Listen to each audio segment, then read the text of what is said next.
बढ़िया, ये मैं जानती हूँ। मैं भी बहुत अच्छी हूँ एंड आप सबको एक बहुत बड़ा थैंक यू बोलना चाहती हूँ बिकॉज आपके ही कारण मेरा जो YouTube चैनल है वो धीरे धीरे ग्रो कर रहा है। बट ग्रो कर रहा है, लाइक्स भी आ रहे हैं, सब्सक्राइब भी आ रहे हैं और शेयरिंग भी हो रही है और मुझे मोटिवेशन मिलता जा रहा है कि नया नया रोज एक टॉपिक को भले ही 10 मिनट का हो मैं एक्सप्लेन जरूर करूं। But due to some reasons, क्योंकि मेरा स्कूल भी है, मुझे उतना टाइम नहीं मिल पा रहा है, इसलिए मैं 2-2, 3-3 दिन में अपनी वीडियोस आप लोगों से शेयर कर रही हूँ। जो भी नॉलेज है मेरे पास वो मैं आप लोगों से शेयर कर रही हूँ। क्लियर? तो चलिए देखते हैं। मेरा टॉपिक एंजाइम ही चल रहा है। तो बच्चों स्टे ट्यून्ड विद कामिज़ रोबोट क्लासेस। नीट पेपर का पंचनामा 360 मार्क्स जरूर लेके आना।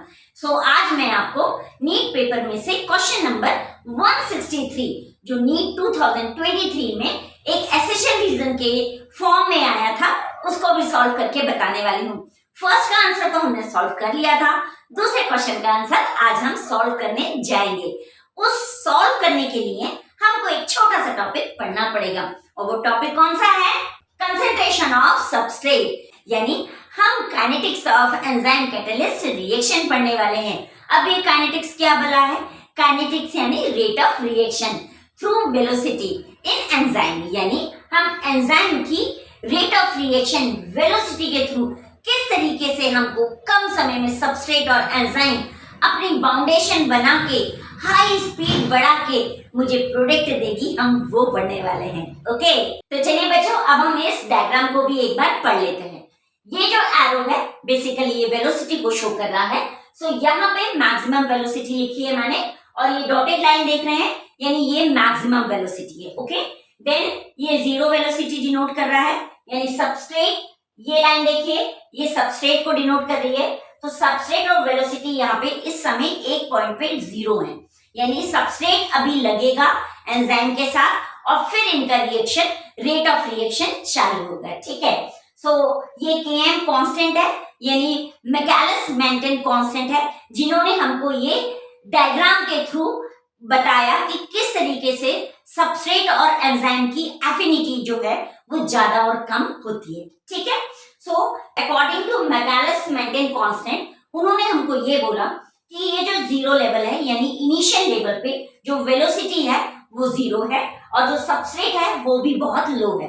तो जब लो level of concentration of substrate होगा इनिशियल लेवल पे तो जो एफिनिटी ऑफ एंजाइम है, रेट ऑफ रिएक्शन है, वो एंजाइम की एक्टिव साइट से बाइंड होगी और साथ में एंजाइम की बहुत सारी फ्री साइट्स अभी बची हैं जो बेसिकली सबस्ट्रेट को पूरी तरीके से अपने में अटैच्ड करेगी। क्लियर?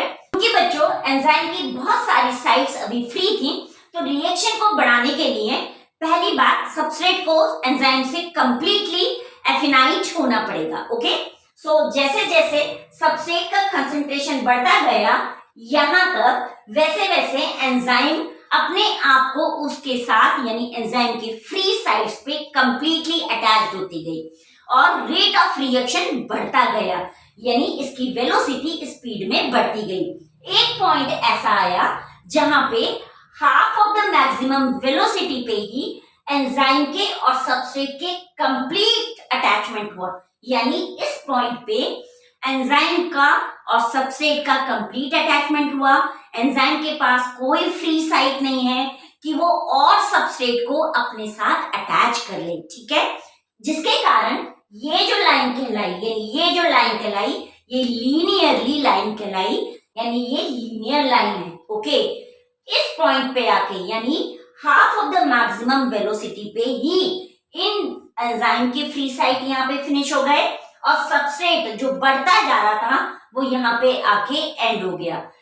एक्स्ट्रा जो कंसंट्रेशन ऑफ सबस्ट्रेट है वो इस लाइन में बढ़ता जा रहा है लेकिन एंजाइम का फ्री साइट उसे नहीं मिल रहा जिसके कारण इसने मुझे हाइपरबोला कर्व दिया। क्लियर?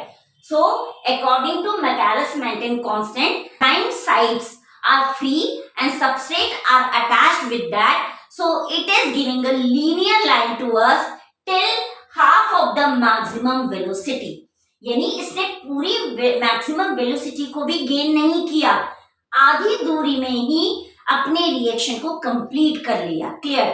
अब यहाँ पे no extra enzyme sites, no extra free sides, now substrates are more and more. But अब वो यहाँ पे एंजाइम के ना मिलने से, एक्स्ट्रा सबस्ट्रेट आने से भी कोई फायदा नहीं है। सो ये मैकालेस मेंटेन कांस्टेंट ने लीनियर लाइन का कॉन्सेप्ट दिया half of the maximum velocity पे, जहां पे एंजाइम के एक्टिव पूरे साइट ने सबस्ट्रेट को अपने से बाइंड किया और मुझे कम समय में ES दिया। क्लियर? बाद में कितना भी सबस्ट्रेट यहाँ बढ़ा, एंजाइम साइट ना होने के कारण एक सैचुरेशन पॉइंट हाइपरबोलिक कर्व में मिलता चला गया। ओके, फिर इससे क्या प्रूफ हुआ ये पढ़ते हैं। Concentration of substrate at which reaction velocity reaches half its maximum velocity called Michaelis Menten constant यानी Km कांस्टेंट। ओके, और इन्होंने क्या दिया, lowers the value of constant, जितनी low value of Km constant होगा यानी low level of concentration of substrate होगा, उतना ही हायर और greater affinity between enzyme and substrate होगा। ओके, सो बच्चों 2 पॉइंट और मैंने लिखे हैं। एक चीज मैं यहाँ आपको बोलना चाहूंगी, आपकी एनसीईआरटी बुक में कंसंट्रेशन ऑफ सबस्ट्रेट टॉपिक के अंदर 2 टॉपिक है। 1 टॉपिक तो हमारा मैकालेस मेंटेन कांस्टेंट का है और दूसरा टॉपिक हमारा इनहिबिटर्स का है, यानी एंजाइम इनहिबिटर्स और कॉम्पिटिटिव इनहिबिटर्स का है। वो भी हम जस्ट अभी पढ़ने वाले हैं और हमारे नीट के पेपर का 163 क्वेश्चन सॉल्व करने वाले हैं। ओके, चलिए पढ़ते हैं एंजाइम काइनेटिक्स, यानी हम यहाँ पे काइनेटिक्स पढ़ रहे हैं एंजाइम की, यानी रेट ऑफ रिएक्शन पढ़ रहे हैं, हम वेलोसिटी पढ़ रहे हैं उसकी कि कितने रेट ऑफ रिएक्शन में हमको ये एफिनिटी शो करने वाला है। सो चलिए हम इसको पढ़ते हैं।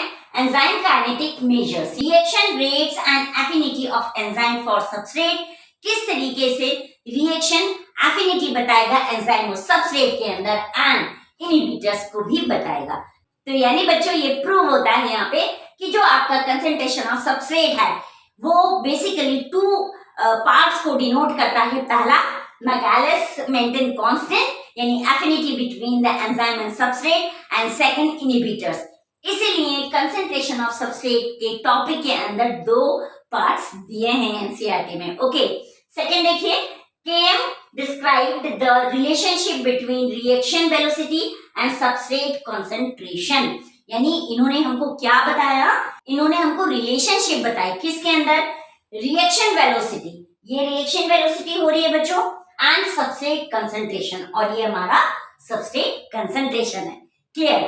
तो चलिए बच्चों हम अपने लास्ट टॉपिक पे आ गए and this is competitive inhibitor. So मैंने आपको शुरू में भी बोला मैं आपको नीट पेपर का 163 क्वेश्चन नंबर सेट G5 का जो एसेशन रीजन है एंजाइम से रिलेटेड उसको क्लियर करके बताने वाली हूँ कि किस तरीके से बच्चे घबराते हैं और आंसर गलत टिक करके आते हैं। क्लियर?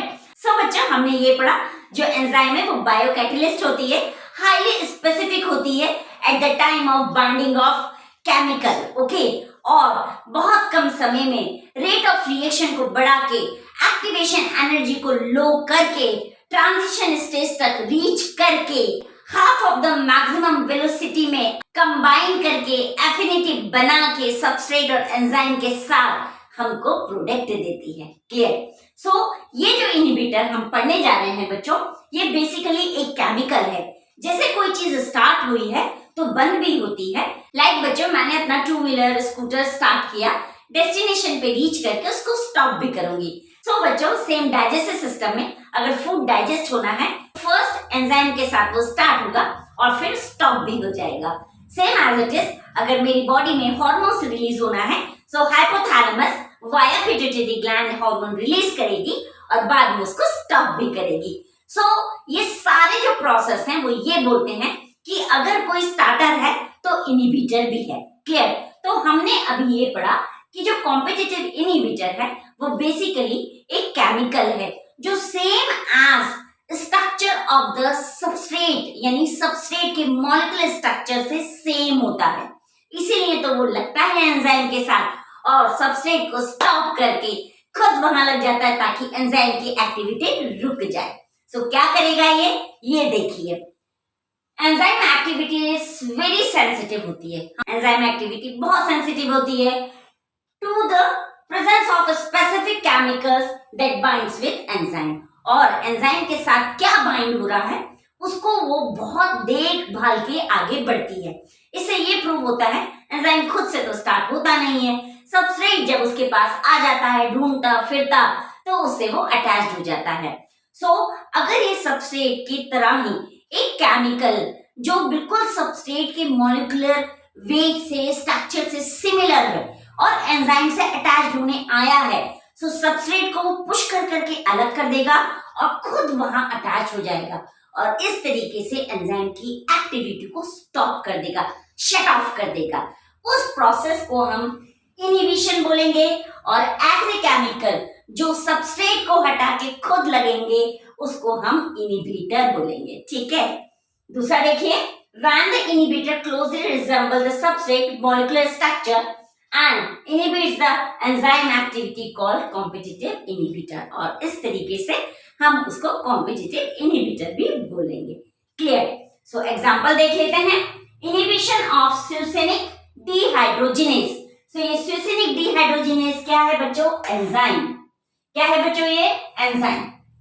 ठीक है, इसको कौन रोक रहा है? मैलोनेट। मैलोनेट क्या है? एक substrate which closely resemble the substrate succinate। किसकी तरह है?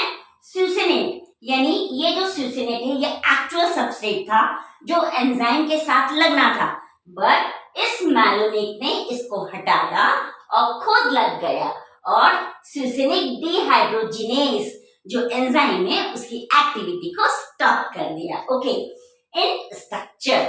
क्लियर? सो बच्चों एक और लास्ट कॉम्पिटिटिव इनिबिटर का पॉइंट देख लेते हैं।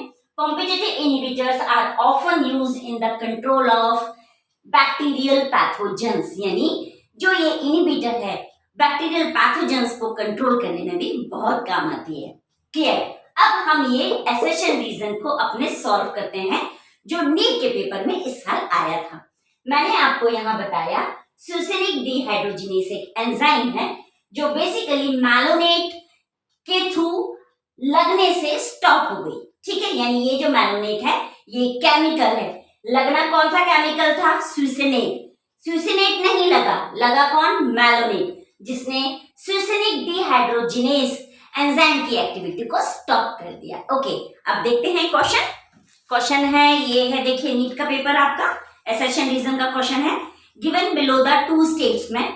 Statement 1, low temperature preserves the enzyme in a temporarily inactive state, whereas high temperature destroy enzymatic activity because proteins are denatured by heat।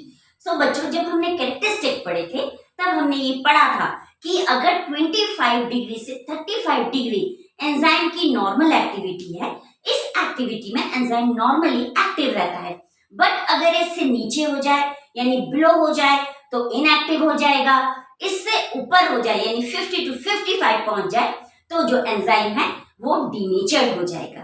Clear? सो ये जो पॉइंट स्टेटमेंट 1 हुआ ये बेसिकली एंजाइम की characteristic से डिनोट हो रहा है। ठीक है, दूसरा स्टेटमेंट पढ़ते हैं।